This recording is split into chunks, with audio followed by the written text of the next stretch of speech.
Saya pernah buat konten ide bisnis tanpa modal, dan itu banyak banget yang protes. Ada yang bilang nggak mungkin lah, mustahil, ngada-ngada lah, dan sebagainya.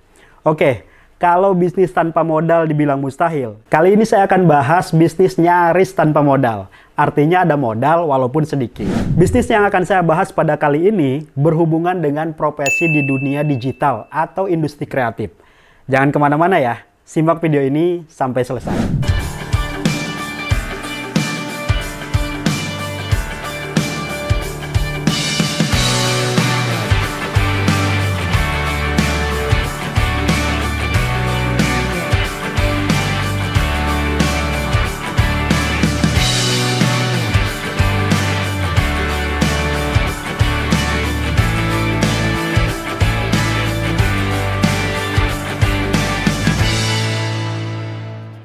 Terima kasih kamu masih bertahan nongkrong di channel ini. Sebelum lanjut, bantu subscribe ya, dan nyalakan tombol notifikasinya. Agar channel ini terus berkembang dan kamu selalu dapat updatean terbaru dari channel ini. Baik, 10 profesi menjanjikan yang bisa menjadi lahan bisnis bagi kamu. Yang pertama, menjadi blogger. Profesi pertama yang nyaris tanpa modal, yaitu menjadi blogger atau copywriter. Walaupun blogging kesannya sudah jadul, faktanya, permintaan untuk menulis konten masih sangat banyak sekali.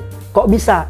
Kenyataannya ada jutaan pembaca yang masih setia mengkonsumsi artikel-artikel di media online setiap harinya. Contohnya pembuatan artikel buat media online, konten buat keperluan advertising, sampai penulisan caption di media sosial. Semua itu gede banget permintaannya. Itulah kenapa sekarang banyak banget perusahaan yang nyari-nyari copywriter buat ngolah konten mereka, supaya pembaca tertarik untuk mengklik dan langsung membeli produknya.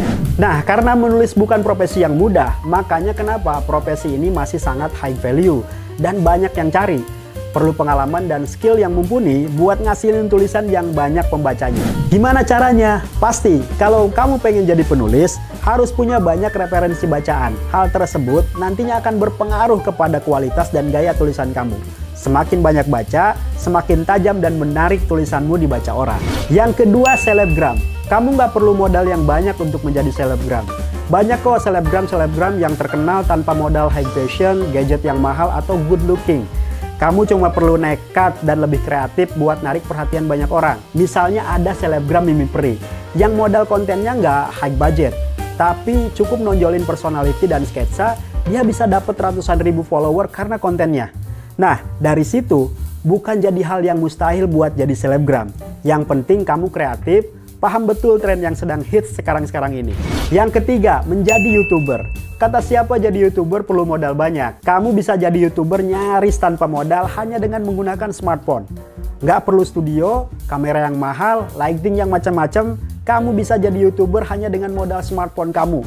Gimana caranya? Tetap yang jadi modal utama ya originalitas kamu. Semakin otentik, orisinal, dan personality kamu kuat di konten yang kamu buat, dijamin orang bakal betah mantengin channel kamu. Yang selanjutnya, menjadi dropshipper atau reseller. Profesi ini nyaris tanpa modal. Menjadi dropshipper reseller walaupun nggak perlu modal banyak, tapi jadi dropshipper atau reseller butuh yang namanya kerja keras. Selain harus survei dan mampir ke lapak-lapak jualan, kamu juga harus rajin buat update ke marketplace. Dan kalau ada pesanan hari itu, ya harus dikirim hari itu juga. Banyak penyedia-penyedia dropshipper yang bisa kamu akses, misalnya di outlet.id. Tapi akan lebih menguntungkan kalau kamu punya modal sendiri dan bisa beli barang yang lebih murah. Jadi, margin dan profit yang didapat bisa lebih banyak.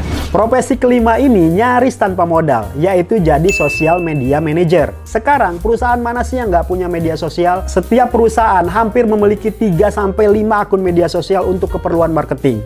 Masalahnya, siapa yang mau ngurusin soal postingan, balas-balasin chat konsumen, siapa yang merencanakan konten, dan sebagainya. Nah, di sini social media manager dibutuhkan buat ngurusin keperluan itu. Profesi ini viral, soalnya wajah sebuah perusahaan sangat bergantung sama konten-konten media sosialnya. Makanya, penting banget social media manager untuk mengelola semua akun media sosial supaya terarah dan naikin brand image perusahaan. Profesi selanjutnya adalah menjadi stylist. Stylist di sini bukan stylist di bidang fashion atau grooming, tapi stylist untuk pemotretan dan video produk. Supaya produk yang dipoto atau di video terlihat indah dan estetik. Si stylist ini harus memikirkan bagaimana penataan produk, aksesoris, dan pencahayaan. Nah, Fungsi stylist ini adalah bagaimana produk jadi lebih menggugah untuk diiklankan. Selain stylist produk, ada juga stylist untuk pebisnis. Biasanya, stylist seperti ini bekerja buat mikirin pakaian si pebisnis sehari-hari. Karena si pebisnis terkadang nggak punya waktu buat mikirin outfit. Jadi stylist tentu nggak perlu modal banyak. Cukup modal kreativitas dan kepekaan terhadap model-model yang kekinian. Profesi selanjutnya agak unik sih, yaitu jadi joki atau tukang antri. Berbeda dari joki-joki yang biasa kita tahu, joki ini khusus buat mengantri. Ngantri apa? Ngantri sepatu, tiket konser, atau barang high demand yang biasanya nggak dijual secara online. Nah, joki atau tukang antri ini dicari sama mereka yang nggak sempet ngantri. Disitulah profesi ini akhir-akhir ini terkenal di Indonesia. Selanjutnya profesi jasa titip atau just tip. Siapa yang nggak tahu profesi ini? Profesi yang benar-benar nyaris tanpa modal ini lagi membludak di Instagram. Gimana enggak? Bisnis ini saking mini modal dan kreatifnya, tiap orang bisa buka just tip tanpa ribet. Yang kita tahu, jasa titip ini seperti misalnya jasa titip barang yang nggak ada di suatu daerah. Misalnya kamu kebetulan lagi liburan, terus foto-foto barang yang kamu temuin di media sosial. Nah dari situ kalau ada yang tertarik, orang bisa langsung chat buat nitip dengan biaya yang udah kalian sepakati. Mudah banget kan? Ini salah satu profesi yang nyaris nggak perlu effort apa-apa buat ngelakuinnya. Selanjutnya, profesi sebagai peternak akun. Selain just tip, peternak akun jadi favorit beberapa orang buat berbisnis. Sebenarnya simple, pekerjaan peternak akun adalah untuk meningkatkan jumlah follower dan interaksi di media sosial. Biasanya, peternak akun ini jadi akun reposter. Nge-repost postingan-postingan yang mudah disukai, misalnya makanan dan traveling, atau yang sekarang lagi booming itu akun komedi dan TikTok. Kelihatannya mudah, tapi peternak akun ini perlu konsistensi yang ulet.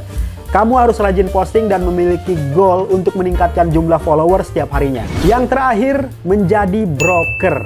Broker ini biasanya menjual barang second. Tapi barang second yang biasanya dijual bukan second biasa. Barang yang dijual broker biasanya barang branded dan high value yang harga miring. Kenapa bisa miring? Karena selain second, broker punya akses ke distributor yang kelebihan stok.